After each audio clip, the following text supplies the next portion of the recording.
Back to Chinnoos Cherrypicks. ഇന്ന് വളരെ tasty ആയിട്ടുള്ള ശരിക്കും ടേസ്റ്റി ആയിട്ടുള്ള ഒരു വെജ് പുലാവ് അല്ലെങ്കിൽ ഒരു വെജിറ്റബിൾ റൈസിൻ്റെ റെസിപ്പിയാണ്. നമ്മൾ ഹോട്ടലിൽ നിന്നൊക്കെ കിട്ടുന്ന എന്നാൽ അതിലും ഒത്തിരി ടേസ്റ്റി ആയിട്ടുള്ള കുട്ടികൾക്കൊക്കെ കൊടുക്കാൻ പറ്റിയ ഒരു വെജ് പുലാവാണ്. അപ്പോൾ ഇത് ഉണ്ടാക്കാനായിട്ട് ഒരു 15 മിനിറ്റിൻ്റെ ആവശ്യമുള്ളൂ. നമ്മൾ തേങ്ങാപ്പാൽ പോലും യൂസ് ചെയ്യുന്നില്ല.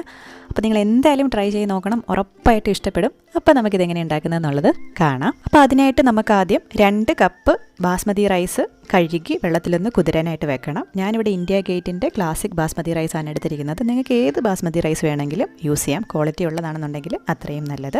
അപ്പോൾ ഇതൊന്ന് കുതിരുന്ന സമയം കൊണ്ട് നമുക്ക് ബാക്കിയൊക്കെ ചെയ്തെടുക്കാം. അപ്പോൾ അതിനായിട്ട് ബിരിയാണി ഉണ്ടാക്കാനുള്ള പാത്രത്തിലോട്ട് നമുക്ക് സൺഫ്ലവർ ഓയിൽ ഒഴിച്ചു കൊടുക്കാം. നെയ്യ് വേണമെങ്കിലും യൂസ് ചെയ്യാം. ഇനി ഇതിലേക്ക് സ്പൈസസ് ചേർത്ത് കൊടുക്കാം. ഒരു 2 ബേ ലീവ്സും 2 കഷ്ണം പട്ടയും 4-5 ഗ്രാമ്പും ഒരു തക്കോലം അല്ലെങ്കിൽ സ്റ്റാർ അനീസും ആണ് എടുത്തിരിക്കുന്നത്. ഇതിൻ്റെ ഒരു മണം വരുന്നിട വരെ ചെറിയ തീയിലൊന്ന് മൂപ്പിച്ചെടുക്കുക. ഇതോടൊപ്പം തന്നെ നമുക്ക് കാഷ്യൂ നട്ട്സ് ചേർത്ത് കൊടുക്കാം. വേണമെന്നുണ്ടെങ്കിൽ ഉണക്കമുന്തിരിയും കൂടെ ചേർത്ത് കൊടുത്തോളൂ. ഞാനിപ്പോൾ ചേർത്ത് കൊടുക്കുന്നില്ല. ഇനി ഇതിലേക്ക് 2 വലിയ സവോള നീളത്തിലരിഞ്ഞതും 5-6 പച്ചമുളകും ചേർത്ത് കൊടുക്കാം. ഇത് രണ്ടും ഒന്ന് സോഫ്റ്റായി കിട്ടുന്നിട വരെ വഴറ്റിയെടുക്കുക. കളറൊന്നും മാറേണ്ട ആവശ്യമില്ല. അതുപോലെ തന്നെ നമ്മൾ പച്ചമുളക് അല്ലാതെ ഇരിക്കു വേണ്ടിയിട്ട് വേറെ പൊടികളൊന്നും ചേർക്കുന്നില്ല. അതുകൊണ്ടാണ് 6 പച്ചമുളക് യൂസ് ചെയ്തിരിക്കുന്നത്.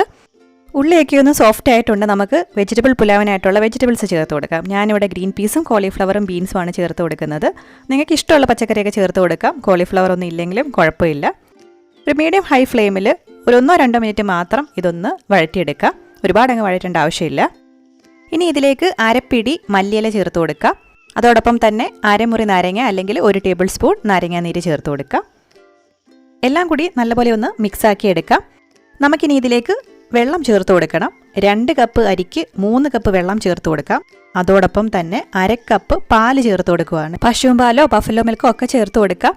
റെസ്റ്റോറൻറ്റിലൊക്കെ പുലാവ് ഉണ്ടാക്കുമ്പോൾ നല്ലൊരു കളർ കിട്ടാനും ഒരു മാർദ്ദവത്തിനും വേണ്ടിയിട്ട് പാല് ചേർത്ത് കൊടുക്കും. നമ്മളും അത് തന്നെയാണ് ചെയ്തിരിക്കുന്നത്. അതോടൊപ്പം തന്നെ ഒരു 1/2 ടീസ്പൂൺ പഞ്ചസാരയും ആവശ്യത്തിന് ഉപ്പും ചേർത്ത് കൊടുക്കാം. നല്ലപോലെ മിക്സാക്കി എടുത്തിട്ട് നമ്മളതിൻ്റെ ഒരു ഉപ്പ് രസം നോക്കുക. നല്ല ഉപ്പ് മുന്നിൽ നിൽക്കണം, എന്നാലേ നമ്മുടെ പുലാവിന് കറക്റ്റ് ഉപ്പാവത്തുള്ളൂ. അപ്പോൾ ഞാൻ കുറച്ചുകൂടെ ഉപ്പിട്ട് കൊടുത്തിട്ടുണ്ട്. അപ്പോൾ കറക്റ്റ് പരുവത്തിന് ഉപ്പുണ്ട്. ഇനി നമുക്കിതൊന്ന് തിളയ്ക്കാനായിട്ട് വെയിറ്റ് ചെയ്യാം. അപ്പോൾ നല്ലപോലെ തിളച്ച് വന്നിട്ടുണ്ട്. നമുക്കിനി ഇതിലേക്ക് നമ്മൾ കുതിരാൻ വെച്ച അരി വെള്ളം കളഞ്ഞിട്ട് ചേർത്ത് കൊടുക്കാം. നമുക്കിനി ഇതിലേക്ക് ഗ്രേറ്റഡ് ക്യാരറ്റ് ചേർത്ത് കൊടുക്കാം. ഗ്രേറ്റ് ചെയ്ത് ക്യാരറ്റ് ചേർക്കുമ്പോൾ കാണാനും ഒരു ഭംഗിയാണ്. ഇത് വേണമെന്നുണ്ടെങ്കിൽ ആ വഴറ്റുന്ന സമയത്തും ചേർത്ത് കൊടുക്കാം. ഒന്ന് മിക്സ് ചെയ്തെടുക്കാം. ജെൻറ്റിലായിട്ട് വേണം മിക്സ് ചെയ്യാനായിട്ട്. നമ്മുടെ അരി ഉടഞ്ഞു പോകരുത്. നമുക്കിനി ഇത് അടച്ചു വെച്ച് ഒരു 10 മിനിറ്റ് ലോ ഫ്ലെയിമിൽ കുക്ക് ചെയ്യണം. ഒരു 10 മിനിറ്റ് ആയിട്ടുണ്ട്. നമുക്കിതൊന്ന് തുറന്നിട്ട് കുറച്ച് ഫ്രൈഡ് ഓണിയൻസ് ഇട്ട് കൊടുക്കുക. ഇതെപ്പോഴും നമ്മൾ നേരത്തെ വറുത്ത് വെക്കുന്നതാണ് നല്ലത്. ഫ്രീസറിൽ എത്ര നാൾ വേണേലും കേടുകൂടാതിരിക്കും. നമുക്ക് സമയം കിട്ടുമ്പം കുറച്ച് സവാളയുള്ളി കനം കുറച്ച് അരിഞ്ഞ് എണ്ണയിൽ വറുത്ത് കോരുന്നതാണ്. ഇതൊരു സെപ്ലോക്ക് ബാഗിലോ അല്ലെങ്കിൽ ഒരു എയർടൈറ്റ് കണ്ടെയ്നറിലോ ഫ്രീസറിൽ വെക്കുകയാണെന്നുണ്ടെങ്കിൽ കുറേ നാൾ കേടുകൂടാതിരിക്കും. നമുക്ക് ബിരിയാണിയോ അതുപോലെ എന്തുണ്ടാക്കുമ്പോഴും എടുത്ത് യൂസ് ചെയ്യാം. ഇങ്ങനെ വിട്ട് തന്നെ ഇരിക്കും. അതുപോലെ ഉള്ളി വറുത്ത് കോരാൻ അറിയാത്തവരുണ്ടെങ്കിൽ നമ്മുടെ ബിരിയാണി വീഡിയോയുടെ തുടക്കത്തിൽ കാണിക്കുന്നുണ്ട്. നല്ല ഡീറ്റെയിൽഡ് ആയിട്ട് തന്നെ ആ വീഡിയോയുടെ ലിങ്ക് ഞാൻ ഡിസ്ക്രിപ്ഷൻ ബോക്സിൽ കൊടുക്കാം. അപ്പോൾ നമ്മൾ കുറച്ച് വറുത്ത ഉള്ളിയും പിന്നെ കൊറിയാണ്ടർ ലീവ്സും കൂടി ഇട്ട് ഒന്ന് മിക്സ് ചെയ്തിട്ട് ഒരു 10 സെക്കൻഡ് ലോ ഫ്ലെയിമിൽ തന്നെ വെച്ചിട്ട് നമുക്കിത് അടയ്ക്കാം. എന്നിട്ട് ഫ്ലെയിം ഓഫ് ചെയ്തിട്ട് ഒരു 15 മിനിറ്റ് അത് അങ്ങനെ ഇരിക്കട്ടെ. ആ സമയം കൊണ്ട് നമുക്ക് കറിയോ അല്ലെങ്കിൽ സാലഡോ പപ്പടം വറുക്കാനുണ്ടെങ്കിൽ അതൊക്കെ ചെയ്തെടുക്കാം. അപ്പോൾ നല്ല അടിപൊളി ടേസ്റ്റുള്ള നല്ല സിമ്പിളായിട്ടുള്ള ഒരു വെജ് പുലാവാണ്. കഴിക്കാനൊക്കെ നല്ലൊരു സുഖമുള്ള പുലാവാണ്. എല്ലാവരും ട്രൈ ചെയ്ത് നോക്കിയിട്ട് അഭിപ്രായങ്ങൾ പറയുക. നമ്മുടെ ചാനൽ ആദ്യമായിട്ടാണ് കാണുന്നുണ്ടെങ്കിൽ ഒന്ന് സബ്സ്ക്രൈബ് ചെയ്യുക. ആ സൈഡിൽ കാണുന്ന ബെല്ലൈക്കൺ കൂടി ക്ലിക്ക് ചെയ്യുകയാണെന്നുണ്ടെങ്കിൽ പുതിയ വീഡിയോസ് ഇടുമ്പോൾ നോട്ടിഫിക്കേഷൻസ് ആയിട്ട് കിട്ടിക്കോളും.